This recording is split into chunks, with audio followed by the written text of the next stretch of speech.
We are nearing the end of this magisterial work, Pirkei Avos, the ethics of our fathers. We're up to chapter 6, Mishnah number 8. Rabbi Shimon ben Yehuda, Mishum Rabbi Shimon ben Yochai Omer. Rabbi Shimon, son of Yehuda, he says in the name of Rabbi Shimon ben Yochai, of course, the great Rabbi Shimon ben Yochai, one of the great sages of the Mishnaic era. And this is a statement attributed to him. Hanoi v'hakoach v'haosher v'hakavod v'hachachma v'zikna v'aseva v'abanim. They list 7 things: beauty, strength, wealth, honor, wisdom, old age, sagacity, and children. Na'el tzadikim v'na'a la'olam. They befit, or they benefit, the righteous and the world. So it lists 7 qualities and it says this is good, this is beneficial for the righteous and for the world. And then it lists a bunch of scriptural proofs to prove this point. Shenamar cites the verse, a crown of splendor is ripe age. In the path of righteousness, it can be found. That's one verse. And then it lists another verse, V'omer, a second verse, Ateres zikenim b'nei banim, the crown of the aged is grandchildren, and the splendor of children is their fathers. And another verse, Tiferes bachurim kocham, the splendor of young men is their strength, and the glory of old men is sagacity. Okay, another verse, embarrassed will the moon be, and shamed will the sun be. For reign will Hashem, master of legions, on Mount Zion and in Jerusalem, and before his elders shall be honor. Okay, so I brought a few verses to prove this point. And the Mishnah ends, Rabbi Shimon ben Menasya Omer. Rabbi Shimon ben Menasya says, these 7 qualities that were enumerated by the sages for the righteous, they were all realized, they were all actualized in Rabbi Judah the Prince and in his sons. So it lists 7 qualities: beauty, strength, riches, honor, wisdom, and old age, and sagacity, and children. And it tells us that these qualities, they benefit the righteous, but they also benefit the world.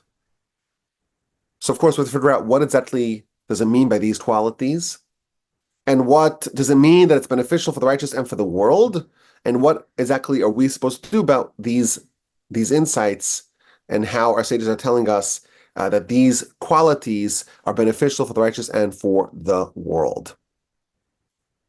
So the commentaries tell us that these qualities, they can be deployed in different ways.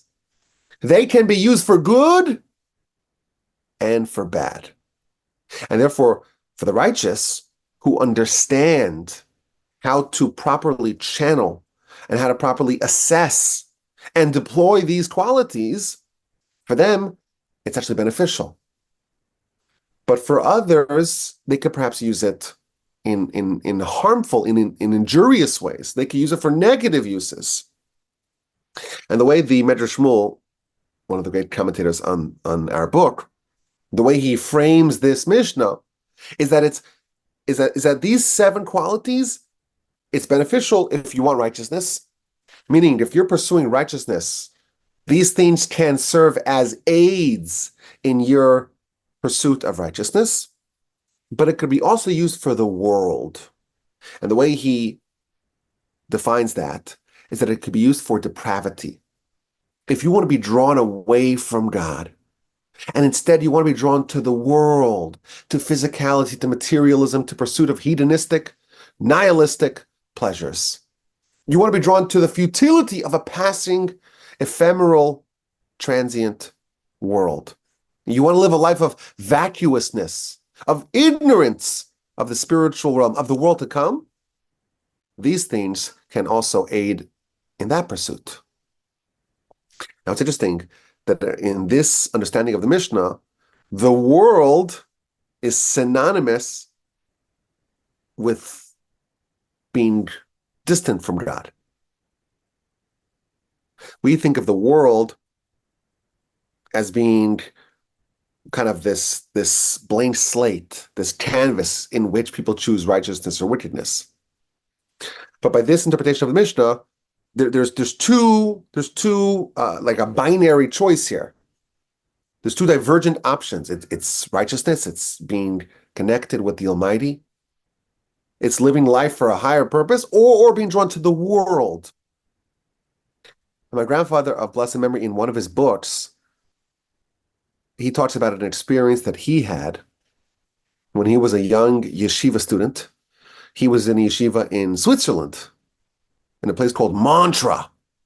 It's spelled with like E's and U's and X's, but the X is silent. Montre, I think is how you pronounce it. And it's one of the most beautiful places in the world. And he writes that he had anticipated that when he's going to go see this incredible, stunning, breathtaking beauty of the Almighty's world, that will enhance his relationship with the Almighty. Think about it. You see the mystery of God and this incredible, gorgeous tapestry of a world that he wove for us. That's inspiring. That's awe-inducing. So he was very excited to go there because he thought that experience, that venue, that incredible location would deepen his connection with the Almighty. And then he writes, but the opposite was true. Because being drawn to the world, being drawn to the physical world, by definition, pulls you away from God. We've mentioned this in the past. The Hebrew word for world is olam, which is the same word as he'elem, which means obscurity. The world, the essence of the world, the definition of the world is obscurity. It obscures. What does it obscure? The only thing that actually matters, God. And thus we see the polarity over here in the Mishnah. These 7 things, they're good for one use case, righteousness, and they're also good for another use case, which is defined in the Mishnah as the world, and that is the opposite. That is everything which is not righteousness. These 7 things are a double-edged sword. They can be used for the most beneficial end, for righteousness, or they can be used for other things. They can be misused for the world, for sin, for distancing oneself from God. And number 1 on our list is beauty. Of course, today you got to say beauty is in the eye of the beholder. Everyone is really handsome and beautiful. You just have to appreciate it. There's different tastes. And that's probably true on some level. But when someone's very handsome and very beautiful in an objective way, they have different sorts of tests. And they are faced with different challenges. And the commentaries tell us of one of the greatest heroes of our people, who was very handsome, and that was actually a catalyst for them to become righteous. And that, of course, is Joseph. Remember Joseph, the son of Jacob, beloved by his father. He gives him a special garment. The brothers are envious. They want to kill him. They ultimately sell him as a slave. He ends up in Egypt. And the master's wife, the mistress, Miss Potiphar, she wants to seduce him. She's very desirous of him. Joseph he's gorgeous. And the Torah says that explicitly. He's a stud. And he has to wrestle with this unique challenge as a result of his beauty. And he's being repeatedly prepositioned, and he's always pushing her away. And then one time she disrobes him. We know the story. And he flees, and he's imprisoned for 10 years. But he becomes elevated in the spiritual domain to be a tzaddik, to be righteous. His beauty was used for righteousness. It was a boon for him because he became this transcendental hero, and he's the paradigmatic example of someone who overcame physical, carnal temptation.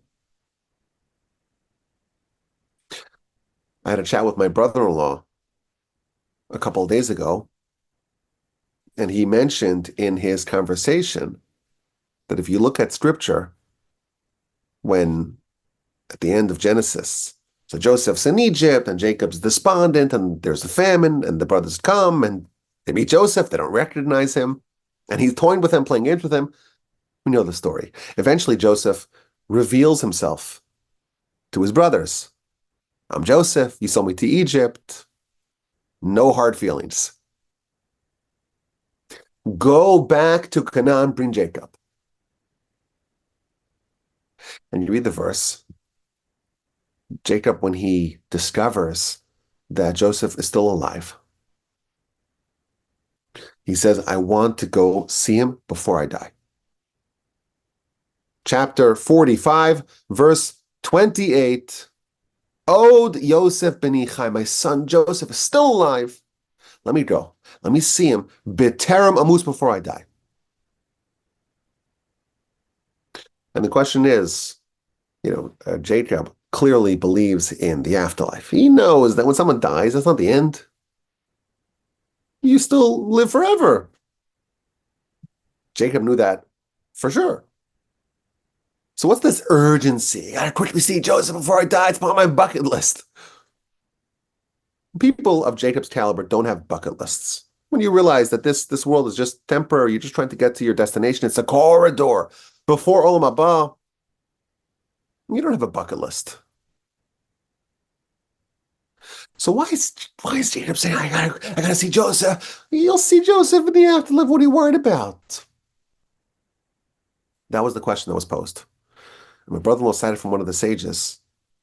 Jacob is a prophet. He knows what Joseph had to endure in Egypt. And in fact, if you look at the blessings that Jacob gave Joseph before he passed, he's invoking those stories in the episode between Joseph and his master's wife, when Joseph overcame that temptation. Jacob understood, or Jacob feared, that if I don't see Joseph now, I'll never see him again. Because Joseph standing in heaven is going to tower over me. I won't have access to Joseph's realm in heaven. Why? Because of what he became, the spiritual accomplishments that he garnered as a result of him overcoming this temptation. This seems now before he died, because once I'm dead, even though the afterlife is forever, he'll be in a different planet spiritually because of what he accomplished. So beauty, it's a double-edged sword. It can lead you to very depraved places. But look what it did for Joseph. Joseph, he was righteous, and he ended up becoming ever more righteous as a result of having this unique challenge, this unique temptation. Is being ugly better? I don't know. That's not what the Mishnah is addressing. But certainly for Joseph, had he been repulsive and off-putting, he would never have achieved that level of righteousness. But only because Joseph was so beautiful were those temptations, those challenges so intense, and thus the overcoming of it, that yielded tremendous righteousness. For Joseph, for the righteous, it was a benefit. But of course, the opposite is true as well. Double-edged sword. It can be used for deepening a person's connection to this world, to its potential for sinfulness. There's another element of beauty that can serve as a double-edged sword. You think about, now it's election season. And we know if you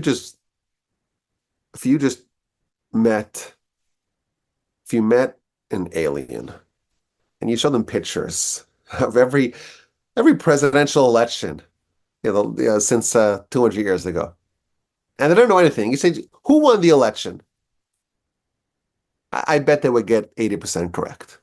Because how does it work here? This is America. We're a little vain, okay? If someone's very tall and very handsome and very confident, they have our trust. The looks kind of matter. The leader has that look. Someone who has beauty, they have influence. They have power. People look to them for guidance. And is that a good thing or a bad thing? It can be used in multiple ways. When someone has a leadership persona and they encourage people to be more righteous, to deepen their connection with their creator, to focus on their spiritual halves, someone like that is deploying it for righteousness. On the flip side, we have Avshalom, Absalom. Absalom was absolutely gorgeous. In fact, the verse tells us there was no one amongst the whole land there was no man as beautiful, as gorgeous as Avshalom, the son of David. How was he able to mount a rebellion against his own father, against David? Think about it. It's like a multiple layers of depravity, right? Not only is he mounting a rebellion against his father's King David, the greatest king we've ever had. And he gets a following. Why? Because he looked like a leader in a way no one else ever did. And he had an irresistible charm to him.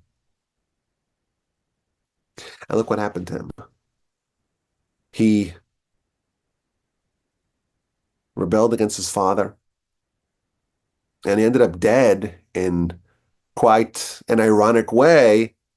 His outrageous hair got caught in the branches, and he was speared to death by David's soldiers. Beauty, when used properly, when marshaled properly, can lead to righteousness. The opposite is also true. And then we have strength. Is physical strength, physical prowess, a good thing or a bad thing? Well, it could be both. It's a double-edged sword. Physical strength is needed for righteousness. If someone is weak and feeble and fragile and always tired and always sick and always under the weather and always sniffles, someone like that is having a very hard time keeping up with the rigors of intense spiritual life, with the pursuit of righteousness.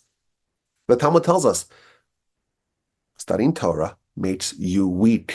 It saps your energy. You need a lot of energy to do it. I remember when I was in yeshiva, we would study 3-4 hours. I would have breakfast, and then I was like famished.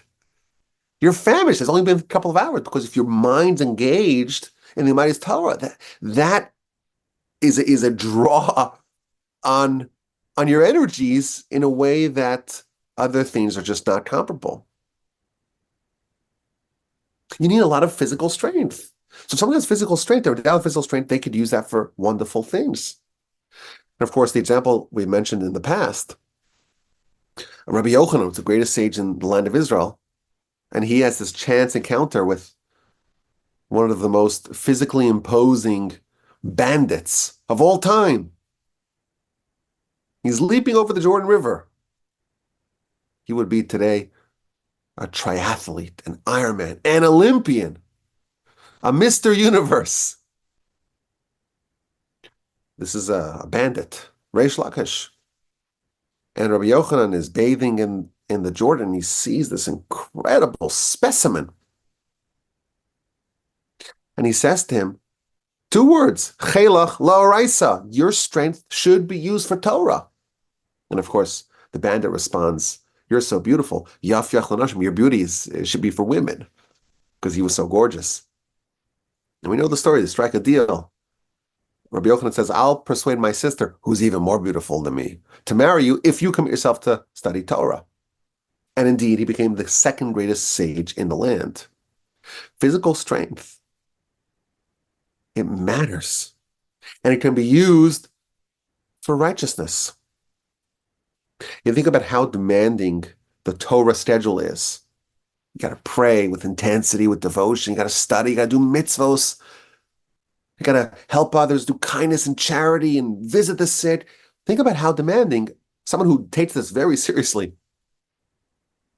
how taxing is it? Physical strength can be used for that.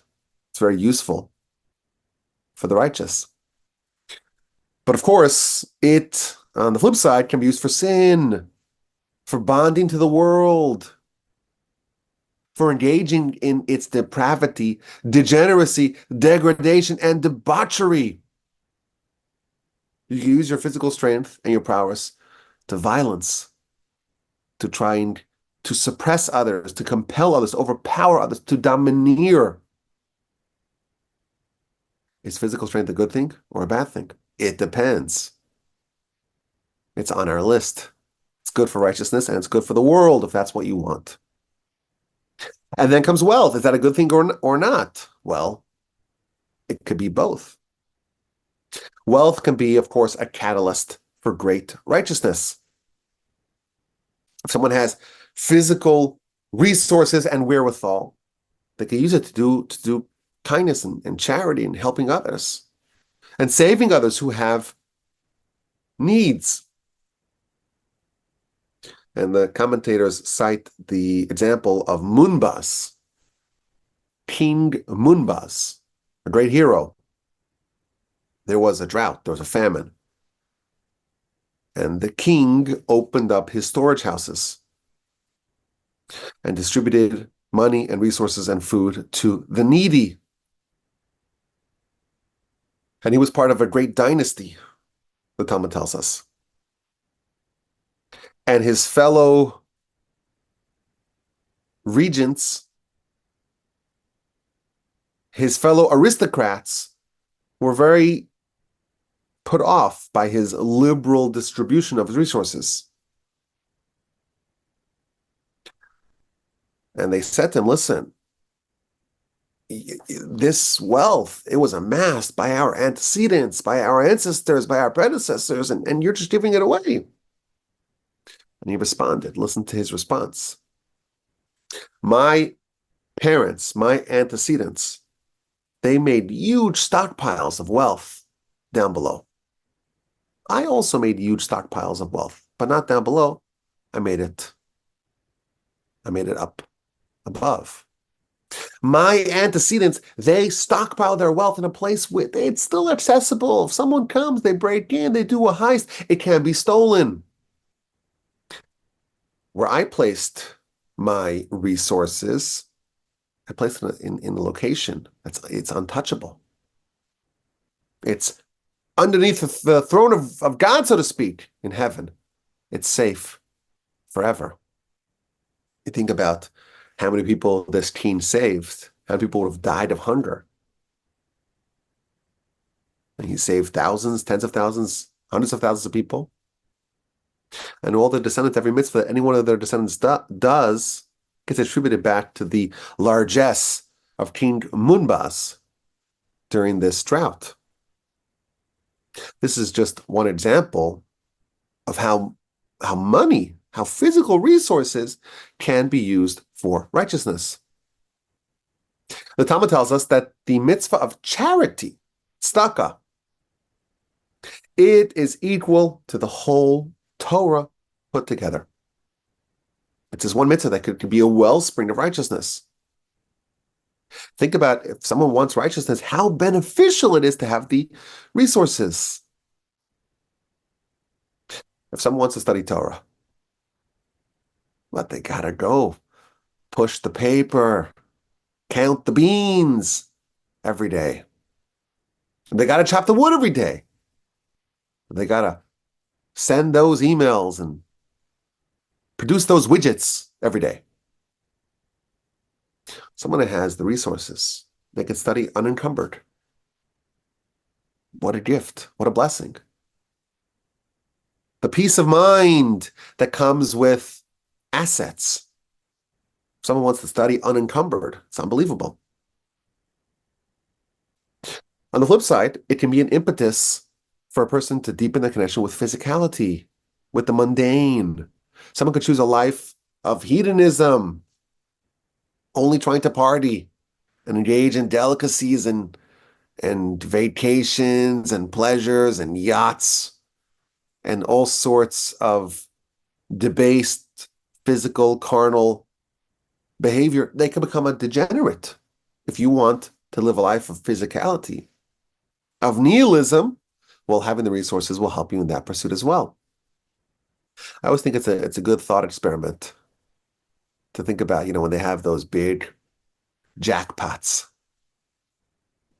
the lotteries, when on the signs on the highway, they only have 3 digits. So when it's like over $1 billion, it's just 999, right? Like, wow, so much money. And then someone wins, and it's never you. It hasn't been quite yet. It's not you. It's not anyone. It's always from someone from California, okay? From California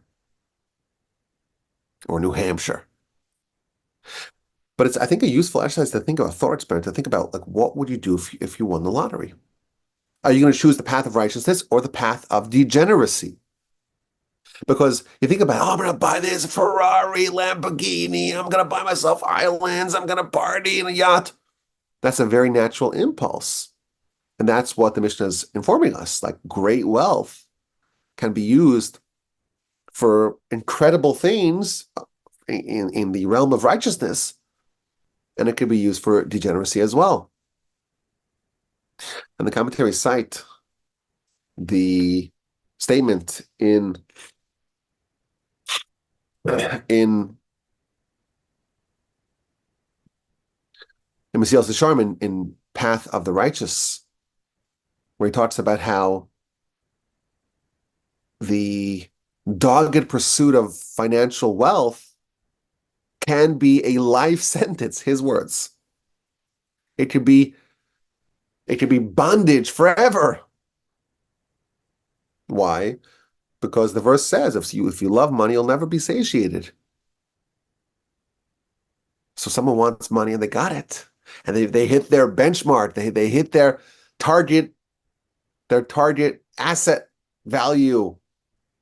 And they think they'll be happy, but no, because you have 100, now you want 200, you have 200, now you want 400, and so on. So this is what they call the rat race. They'll never get out of it. If someone wants the finances for finances' sake, it could be never ending, and it could take over your life, and it could be a waste of a life. But of course, if it's deployed properly, it's a wonderful blessing. So we don't glorify poverty. That's not part of our religious framework. The Talmud does say, in fact, that be very careful from the children of the poor, because they may become great Torah scholars. But as an ideal, that's not a Jewish belief. In fact, what does it say about Jacob? Well, the blessings he stole with an assist from his mom, the blessings that were intended for Esav, were all about financial greatness. Tala shamayim, the dew of the heaven, the fat of the earth, lots of wealth, that's a good thing. But it's also a dangerous thing. And that's what the Mishnah is trying to advise us. The glorification of poverty and privation, that's not our religion. We don't believe in that. We believe that it's a blessing when the Almighty showers you with blessing, but it's also a test, and that's what the Mishnah is trying to highlight. Next on our list is kavod, honor, distinction. When someone's distinguished, they're important. They matter. They are influential. People are going to listen to them. When someone's an honored, distinguished person, they have clout. They have the ability to influence and direct the masses. And that, again, is a double-edged sword. They can influence the masses to do what's right, to guide the people to become closer to Hashem. It could be marshaled for the best use in the world, to bring Hashem's subjects closer to their Creator.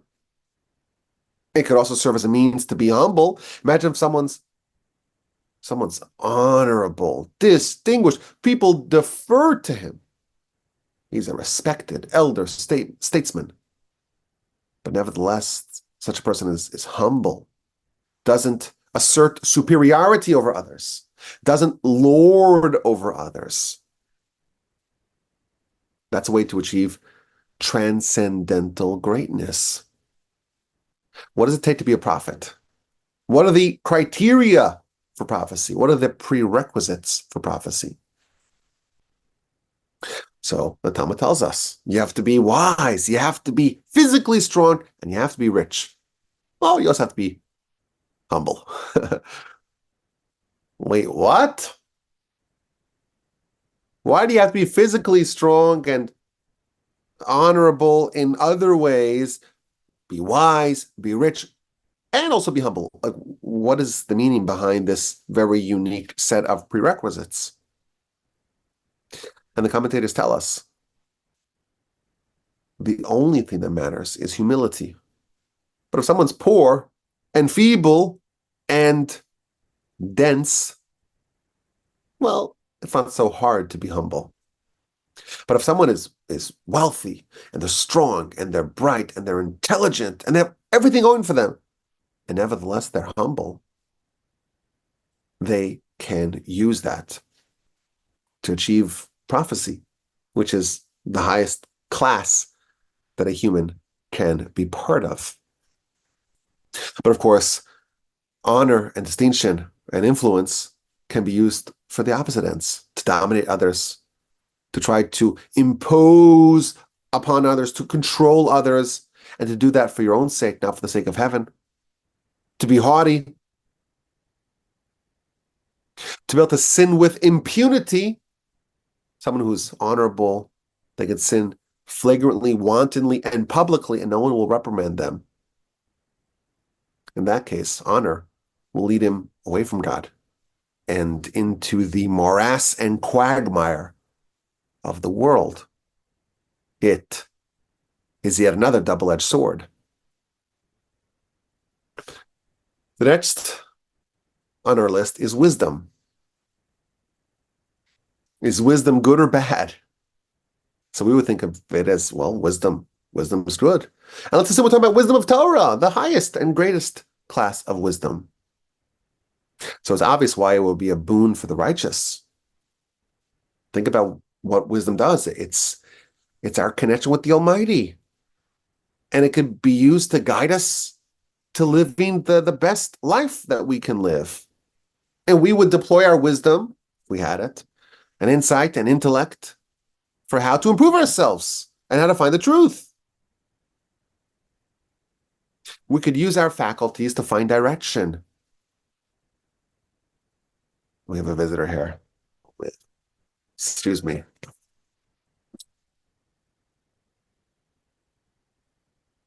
Want to say hi to Abba's friends? Yeah. I apologize. I heard him, but he was on the door. He's knocking on the door. Does he have his friends? This is Israel Mayer.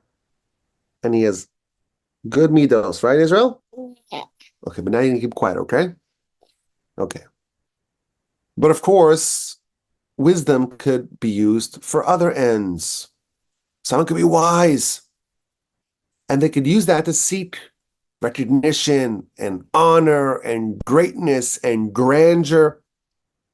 Earlier on in our book, we learned how Torah can be misused and misappropriated. And we were cautioned and warned, don't make it a hoe to dig with. Don't make it a crown to be glorified with. Don't say, I have my agenda, I have things that I want, and I'm going to use the Torah, use the Almighty's holy Torah to advance my agenda.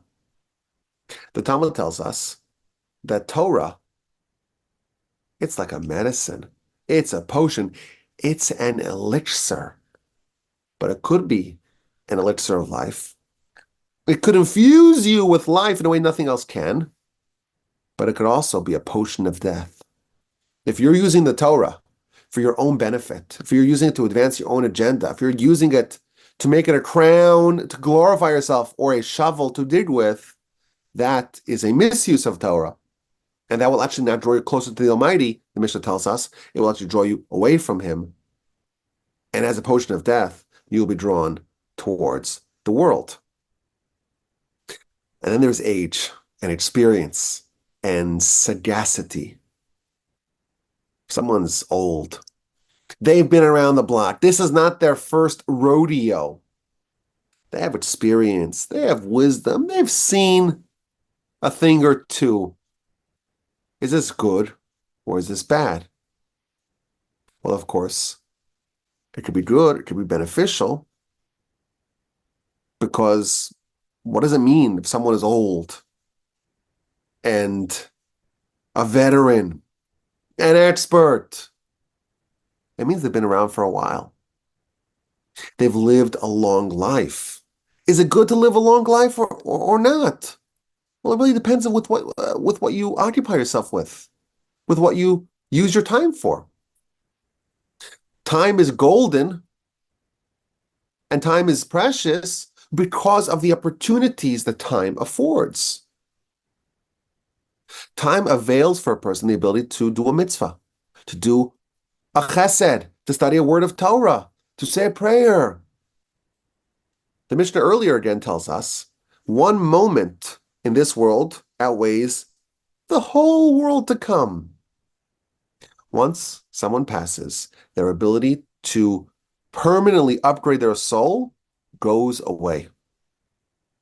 And thus on one dimension, on the dimension of doing mitzvahs, of doing righteousness, of upgrading yourself, this world outweighs the whole world to come. And one moment in this world is better than the whole world to come.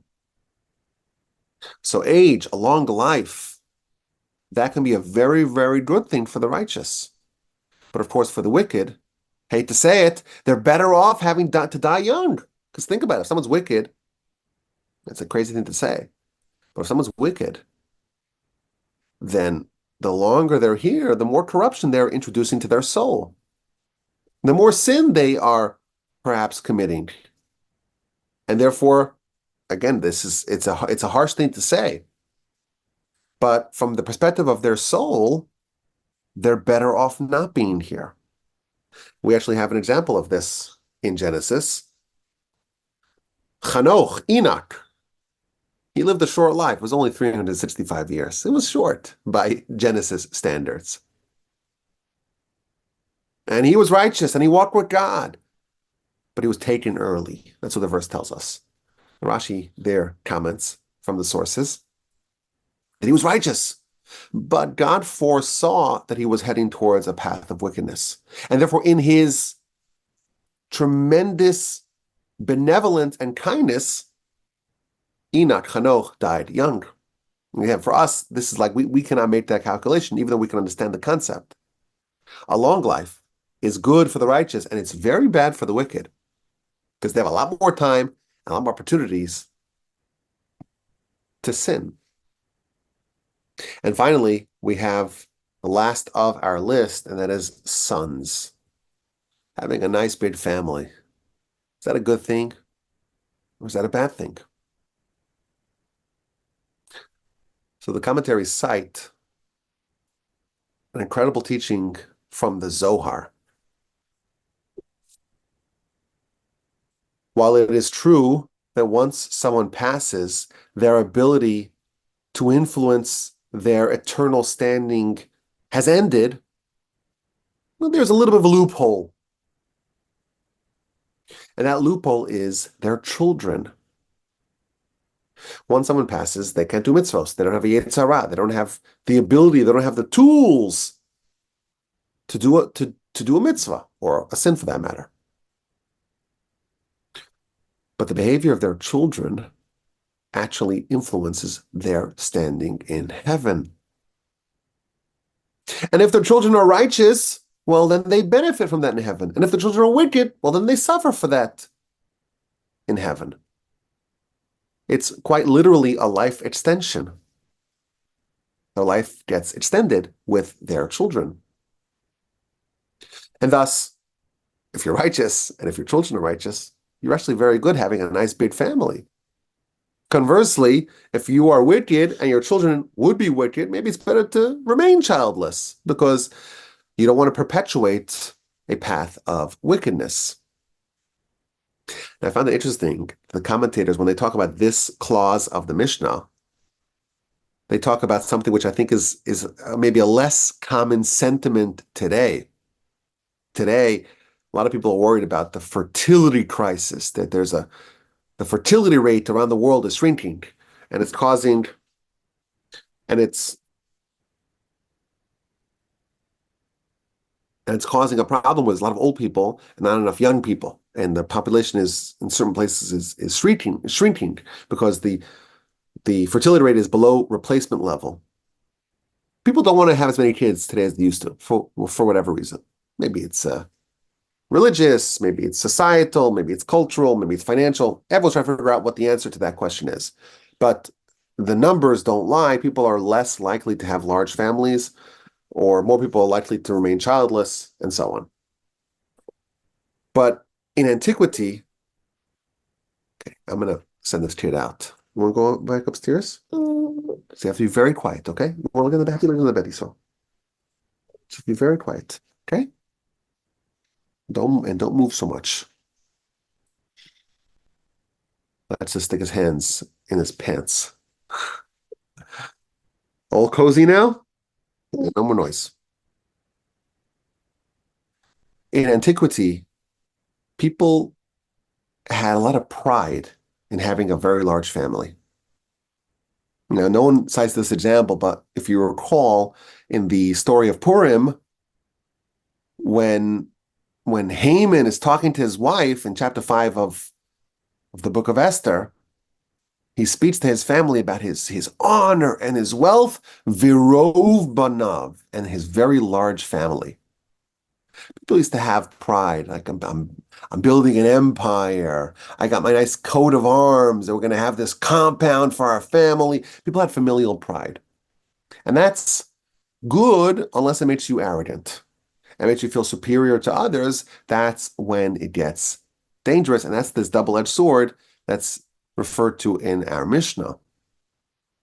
So, of course, the Mishnah lists these 7 things that can be used for positive aims, but can be misused to draw a person towards the world and away from God. And for us, of course, it is a warning. When you are aware of this, and you're aware of this, and you understand the consequences, you will be very careful about them. You'll realize that these things are volatile. You have to weigh them on a scale to understand, how am I employing, how am I directing, how am I channeling this quality? And when someone says, I'm going to marshal these qualities towards righteousness, I'm going to choose to be a tzaddik with them, then they are taking the lesson of this Mishnah to heart.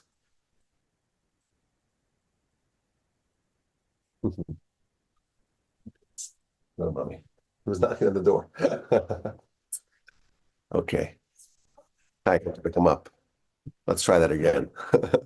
I apologize. I know it's not professional.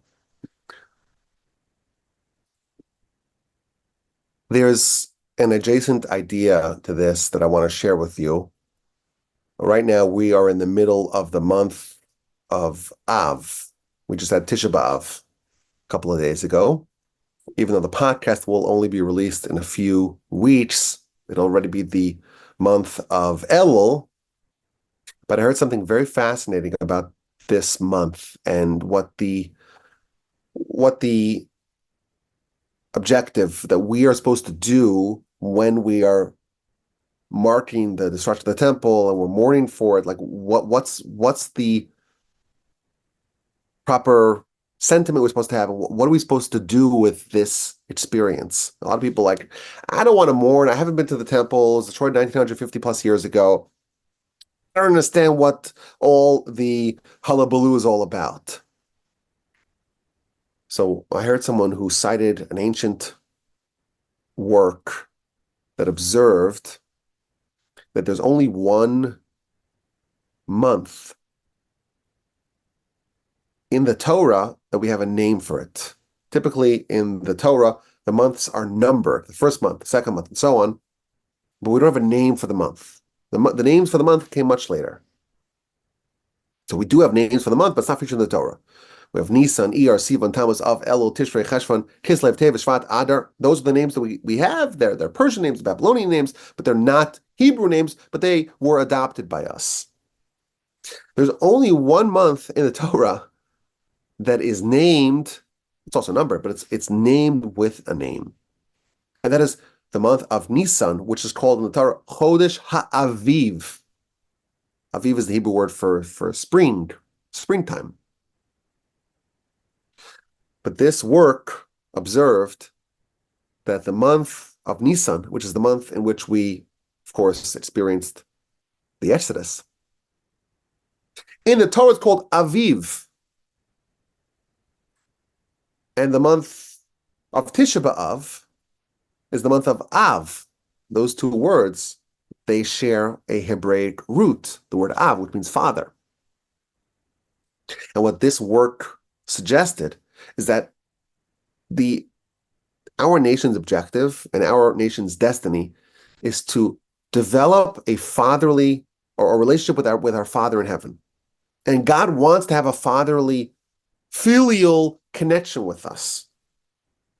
And there's really two ways to do it. There's the month of Aviv, which is the month of Nisan, which is the month of the Exodus. What happened in the Exodus?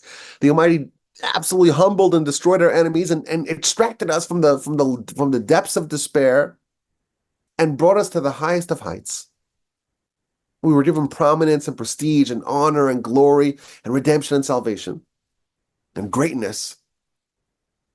And that's one way to advance the objective of Him being a father to us. Chodesh HaAviv, Av, from the root of Av, which is Hebrew for father. And what happened? We got to the land and we had everything, but we became more sinful and we became distant from this goal, and we began to emulate the idolatrous neighbors, and we began to do all sorts of sin. But God didn't give up on us. He still wants to be our father, but this time he used a very different tactic. Our cities were destroyed. Many thousands of our people were slaughtered. Our temple was burned. Our great sages were killed. Our masses were taken into exile. That's a very different tactic, but the goal is the same. The goal is to get us to create and to form and to deepen and to nurture and to sustain a relationship that He wants with us. And we get too far away, He will deploy one of these two tactics. When we're in a very low place, well, He'll save us, as He did in Chodesh HaAviv, in the festival of Pesach and the Exodus. But there's also another way to achieve the same goal, through the month of Av. And that's why the night of Tisha B'Av is always the same night of the week as the night of the Seder. And on both nights, the night before, we're supposed to eat an egg, and both are associated with the Messiah. And if you look at the kinos, the elegies that we say on Tisha B'Av, one of the most stirring and poignant ones is B'tzeisi mi Mitzrayim and B'tzeisi mi Yerushalayim. It compares the glory and the grandeur and the majesty that we had when we left Egypt with the depression and anguish and melancholy when we left, when we were booted, when we were exiled from Jerusalem. We were exiled in chains. And this is, of course, devastation for us. And they're contrasted in this elegy. So this is like a similar idea to what the Mishnah is telling us. It's almost the inverse of this idea. That wealth and honor and prestige and prominence and prosperity and glory, like the Exodus, can cause us to bond with our Creator. Tisha B'Av is a festival of the opposite variety. It's the inverse of that. It's a festival of distance, but that too can hopefully ignite a restoration of that fatherly connection that the Almighty is so desirous of having with us. Now, the Mishnah ends with a statement that Rabbi Judah the Prince, of course, the architect of the Mishnah, he had all these 7 qualities. Him and his sons, they had all these 7 qualities. These 7 double-edged swords, beauty and wealth and honor and wisdom and so on, they were all featured in Rabbi Judah the Prince and his sons. And the commentaries go through the Talmud and find examples of Rabbi Judah the Prince having all these 7 qualities. For example, we're told that since the days of Moshe, how many years are there from Moshe to Rabbi Judah the Prince? Rabbi Judah the Prince lives around the year 200 of the Common Era, and Moshe is 1300 before the Common Era. It's 1500 years. We had a lot of heroes in the interim. King David and the prophet Samuel, all the prophets, all the kings, Solomon, Ezra, men of the Great Assembly, all the heroes of the first and second temples. From the days of Moshe until Rabbi Judah the Prince, there was never a person who had quite that same Torah v'Gdula. Torah greatness and Gedula and material and honor of the highest level. Rabbi Judah the Prince was the richest Jew and the greatest sage. And the Talmud tells us that he was the tallest amongst his generation. He had the look. He was tall. He was regal. He had all these qualities, but nevertheless, in each one of them, he was the exemplar of using it for the right cause. One of Rabbi Judah the Prince's names, he has a lot of different names in our literature. One of the names is Rabbi Yehuda Nasi, Rabbi Yehuda the Prince, Rabbi Judah the Prince. He's also called Rebbe, our teacher. So Talmud cites, we have hundreds, thousands of sages. It was just rabbi. Which rabbi? It says a lot of rabbis. Rabbi Akiva, Rabbi Tarfon, Rabbi Yeshua, Rabbi Meir, lots of rabbis. If it's just rabbi, it's Rabbi Judah the Prince. Because he became like the rabbi of the whole nation. But he's also called Rabbeinu HaKadosh. He's called our holy teacher. And the Talmud says, why was he called our holy teacher? And the Talmud tells us, because in his entire life, his hands never went below his waist. He always held his hands up, never went below his waist, ever in his life. Talmud actually gives somewhat of a humorous story that after Marcus Aurelius Antoninus, who was the Roman emperor, who was friendly with Rabbi Judah the Prince, as we know, we've seen that story many times, and he converted. They had they would study together, and they had tunnels that connected their palaces with each other. And after some time, the Roman Caesar actually converted and became a Jew. And he was circumcised as an adult. And he went to Rabbi Judah the Prince to evaluate his circumcision. Did they do a good job? Did they cut well properly? And Rabbi Judah the Prince says, I never looked at my own circumcision. I'm going to look at yours. No, that's not going to happen. He was so removed from any sort of impropriety. His hands never went below his waist. He was like this exemplar of holiness. And he was the richest Jew in the world. The Talmud describes how even though, in antiquity it was really hard to find, today they have strawberries the whole year round and cherries the whole year round. It used to be that they were seasonal, right? Because otherwise you have to import it from Spain. How are you going to get it from Spain, right? It's 1,000 miles away. In the times in the house, in the palace, in the courtyard of Rabbi Judah the Prince, there was always snow and chazeros, these exotic fruits and vegetables, the whole year round. He was very wealthy. But the Talmud has a few very interesting pages that describe the death and the funeral and the burial and the eulogies of Rabbi Judah the Prince. And it gives a story that when he was about to pass, he lifted up his 10 fingers to heaven and he declared, I didn't garner any benefit from all my wealth, not even a small finger's amount.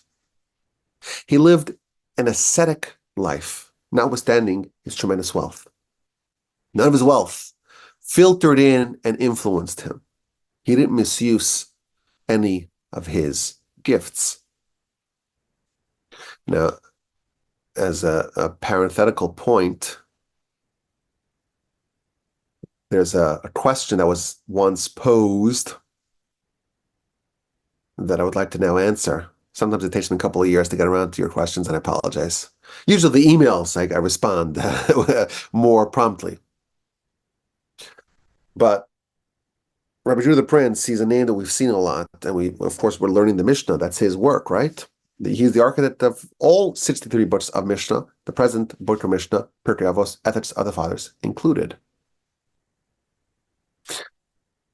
And he appears as the paragon of being like Jacob. So perhaps you recall, when Rebecca is pregnant with twins, we later discover she's having a very difficult pregnancy, and she goes to the prophet.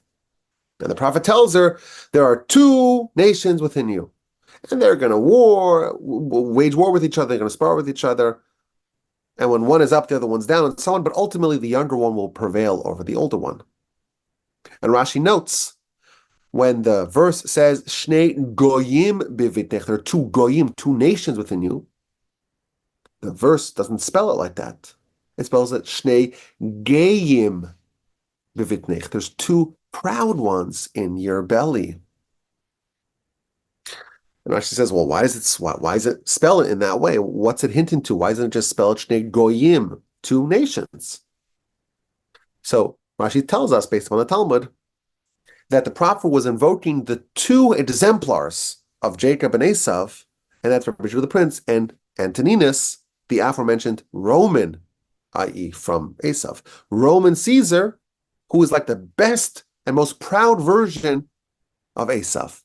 Someone who was like at the top of the world of the Esav hierarchy, but submitted himself to Rabbi Judah the Prince and became a convert. He is the exemplar of Esav. He's the best version of Esav. And we know, we've said the story in the past, that when Rabbi Judah the Prince was born, his father, he comes from the line of Hillel. Hillel, his son was Rabbi Shimon, his son was Rabbi Gamliel, his son was Rabbi Shimon, his son was Rabbi Gamliel, and so on. And his son was Rabbi Shimon, and his son is Rabbi Judah the Prince. And this is the line of the prince of the nation.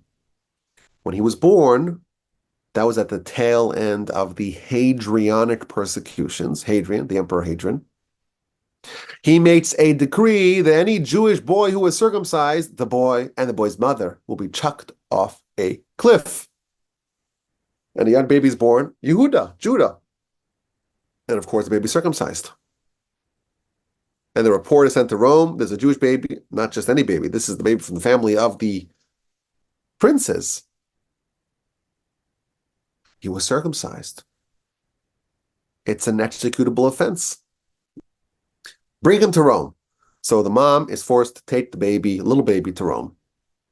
And along the way, she stops at an inn and she meets a Roman woman with also a small infant. And they start chatting. And the Roman woman discovers that this Jewish woman is taking the baby to Rome because they're inspecting the baby to find out if the baby is circumcised. And if the baby is circumcised, they're going to kill both mom and baby. So this Roman woman, she has mercy upon the Jewish baby, and they do a swapperoo, a switcheroo. And the Jewish baby goes to the Roman mom, and the Roman baby goes to the Jewish mom. And when she arrives in Rome, they pull off the diaper, child's uncircumcised. I'm sorry, ma'am, for the inconvenience, for the misunderstanding. Go back home. And they swap the baby's back, all's well. And the Midrash tells us that Roman baby is none other. He'll grow up to be Antoninus. And the reason why he was inspired to pursue truth and to forfeit really the absolute pinnacle of Esav and to become someone who submits himself to Judah the Prince, like, where did this spark of holiness come from? It came from the couple of weeks that he was suckling from the mother of Rabbi Judah the Prince, from the holy mother of Rabbi Judah the Prince, that interaction that infused holiness within him, and therefore forever he had this stirring of holiness, and that manifested itself when he was an adult. He became the Roman emperor, a great, renowned leader, the most powerful person in the world. What does he do? He goes into a tunnel to go study Rabbi Judah the Prince, eventually converts, becomes a Jew himself. Where did he have that inspiration, that strength of character, that fortitude, that tenacious commitment to truth? It was because of the few weeks that he had suckled with Rabbi Judah the Prince's mom.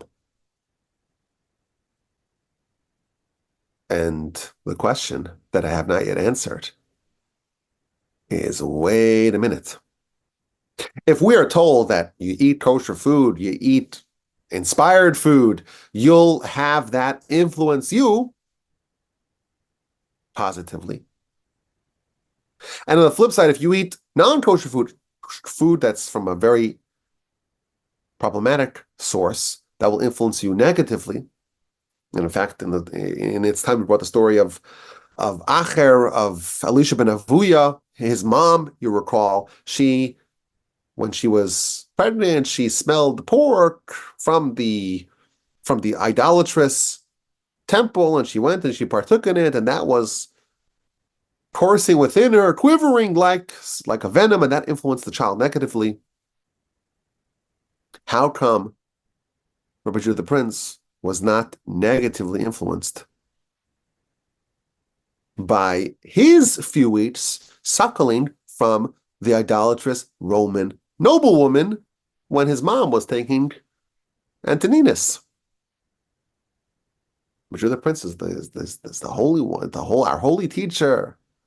Just when it says rabbi, it doesn't attribute which rabbi. That's the rabbi it's referring to. Where is the negative influence of him spending a few weeks with her and suckling from her? That's a fascinating question. And one of y'all asked, you don't even remember, maybe a couple of years ago. It took me a while to get to it, but here's the answer. Rabbi Judah the Prince, at the end of his life, he lifts 10 fingers and he says, I never partook in any one of these delicacies. Now, does that mean that he never ate food? Of course he ate food. But he never absorbed it. It was always something that you eat, you partake because you need fuel to continue doing what Hashem wants of you. I think that's the answer. In his whole life, he says, he never did that. He was holy from beginning to end. So yes, he suckled from this woman, but he never absorbed it. He never partook in it. It was always something that he took because he needed to live. And that's why it never filtered down to his bones. And it never influenced him. He always had this hands-off approach with anything physical, anything material. And in his whole life, never even a small finger's worth of physicality, he never partook in it.